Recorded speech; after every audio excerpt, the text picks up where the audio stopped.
This takes place around 2008. I was doing a government job and at that time was posted in a rural area near Bhutan border. Office times were lax and I usually headed back home around 2ish. Since villages usually have flaky electricity supply and I was heavy into gaming at that time, I decided to rent at the nearby town and would commute to office on my motorcycle for around 35 kilometers. The road was well maintained, but there were no houses around and sparse forest areas for the entirety of around 20 kilometers till the road merged with the national highway. One afternoon, as usual, I was riding back home at around 3 pm and had covered around half the way. The roads were usually vacant, with a rare car overtaking you or a man with his cattle. So your peripheral vision tends to be very active, and if you spot someone or something, you look. I saw this lady in tribal garb walking on my side of the road. Around 30ish, I would assume. When I overtake, I look in my rear view mirror and see her face. Surprise, surprise, nobody there. I stop my bike. Big mistake. But in my mind, this was a spooky adventure and in broad daylight. So rather than getting afraid, I decided to investigate.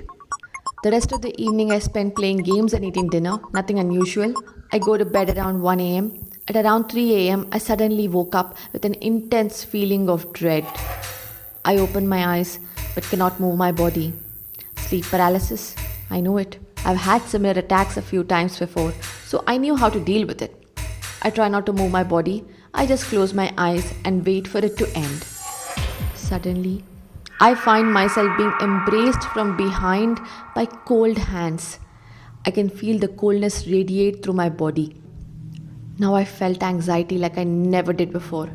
I have never seen apparitions or felt any presence in my previous sleep paralysis bouts. I nervously squeak. Who's there? After a few seconds, I hear a female voice, not harsh but sweet and melodious in the local language. You don't know me. What will you do with my name? I'm seriously a mess at this point. I croak out, please leave me alone. She says, I'm not leaving you. I'll be with you forever. I manage a why? And the answer is, because you were looking for me. I didn't know when I slept, but I know that I couldn't move. The next day, I came down with a high fever and I decided to skip office. That day I was a wreck, ill and anxious. I was afraid to sleep alone. I was alone in a new town and my parents were in a different end of the state, so asking them to come down was not feasible. That night, I feel the same embrace again, but this time I pretend like I don't feel anything. I lay still and feverishly pray. I hear the voice. Do you not like me? I do not reply. The voice repeats. Do you not like me? My husband did not want me, so he killed me. Go to my village and ask. The said village is a small habitation around 15 to 20 homes and a tea grocery shop nearly 3 kilometers from the place I first mentioned. I don't know when I went to sleep. I don't think I did. Next morning, I get ready despite the fever. I need to get to the bottom of this mystery.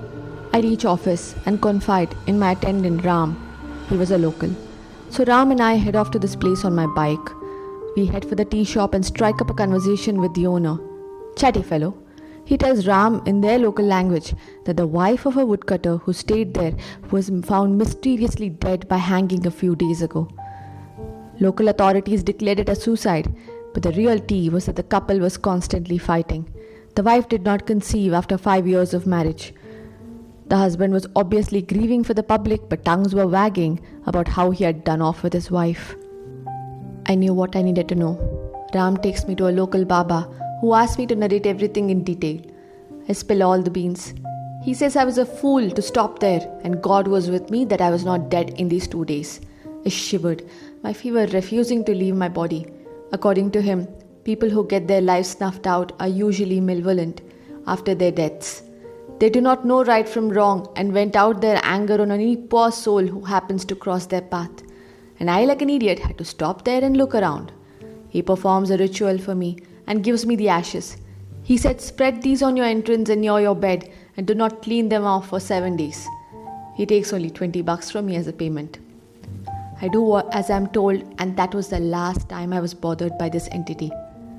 To conclude, The logical mind would assume sleep paralysis, and my colored mind to be the reason for this experience. I would beg to differ for a few reasons. First, I'm not sure you have a coherent conversation during sleep paralysis. Some people do see things, but the way she talked to me and narrated the place of her death does raise a few questions. Secondly, I've never had sleep paralysis for 2 nights continuously in my life. Thirdly, at the first instance, when I saw her on the road, how could she disappear in a split second with no place to be or hide for a few miles? I feel that this experience has opened my eyes and broadened my horizon. I'm no longer a skeptic. There are indeed some things which we may never know about for certain, but which will continue to elude us and sometimes give us a small peek into their existence.